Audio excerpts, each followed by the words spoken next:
معزز ناظرین، آج میں واقعہ بیان کرنے جا رہا ہوں نیک اولاد صدقہ جاریہ ہے۔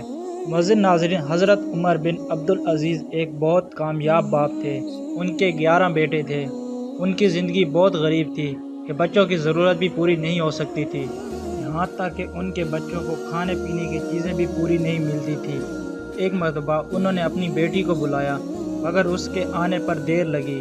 عمر بن عبدالعزیز نے دوسری بار بلند آواز سے بلایا، بیٹی کی بجائے ان کی بیوی آ گئی۔ آپ نے پوچھا بیٹی کیوں نہیں آ رہی؟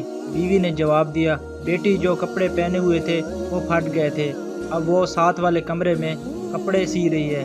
یہ وقت کا خلیفہ ہے جس کی بیٹی کے پاس بدن کے کپڑے کے علاوہ کوئی اور کپڑے نہیں ہیں۔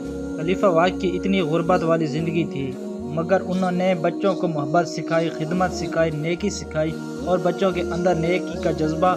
جب عمر بن عبدالعزیز مرض و الفات میں تھے، ان کا ایک دوست ملنے کے لیے آیا، دیدار کیا۔ حضرت لیٹے ہوئے تھے۔ ان کے دوست نے کہا، عمر بن عبدالعزیز، آپ نے بچوں کے ساتھ بھلا نہیں کیا۔ آپ نے پوچھا کیوں؟ اس نے کہا، تم اپنی اولاد کے لیے کچھ بھی چھوڑ کر نہیں جا رہے، تم نے اپنی اولاد کے ساتھ اچھا نہیں کیا۔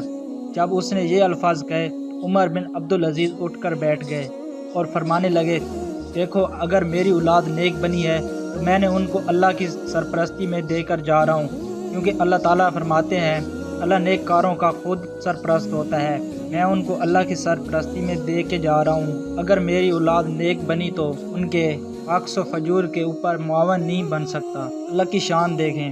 عمر بن عبدالعزیز کے بعد جو بادشاہ بنا، اس کو صوبہ سنبھالنے کے لیے گورنر کی ضرورت تھی۔ اس نے لوگوں سے مشورہ کیا، مجھے عمر بن عبدالعزیز جیسا ایماندار، دیانتدار، انصاف کرنے والا اور اتنا وفادار کھانے والا بندہ چاہیے۔ لوگوں نے بادشاہ کو بتایا، تمہیں عبدالعزیز جیسا بندہ چاہیے، ان کا بڑا بیٹا اپنے باپ جیسا ہے، اس کو ساتھ لے لو۔ چنانچہ وقت کے بادشاہ نے عمر بن عبدالعزیز کے پہلے بیٹے کو گورنر بنایا۔ جب وہ گورنر بنا، اس کے باپ نے اسے محنت کرنا سکھایا تھا، رزق حلال کمانا سکھایا تھا، دیانت و ایمانت سکھائی تھی۔ اس نے اتنا اچھا کام کیا۔ چند دنوں کے بعد بادشاہ نے پوچھا، کیا تمہارا کوئی اور بھائی بھی ہے؟ گورنر نے بتایا، میرا ایک چھوٹا بھائی ہے، وہ بالکل میری نقل ہے۔ بادشاہ نے عمر بن عبدالعزیز کے ایک اور بیٹے کو صوبے کا گورنر بنا دیا۔ جب دونوں گورنر بنے، انہوں نے اتنا اچھا کام کیا کہ پھر اس کے بادشاہ نے تیسرے بھائی کو بھی گورنر بنا دیا، اور ایسا وقت بھی آیا عمر بن عبدالعزیز کے 11 بیٹے 11 صوبوں کے ایک ہی وقت میں گورنر بنے ہوئے تھے۔ یہ ہے کامیاب باپ جس نے اپنے بچوں کو ایسی نیکی سکھائی کہ بعد والے لوگوں نے ان کے 11 بیٹوں کو ایک ہی وقت میں 11 صوبوں کا گورنر بنایا۔ کیا آپ بھی اپنے بچوں کی تربیت ایسے کرتے ہیں؟ تو کمنٹ میں ضرور بتائیں۔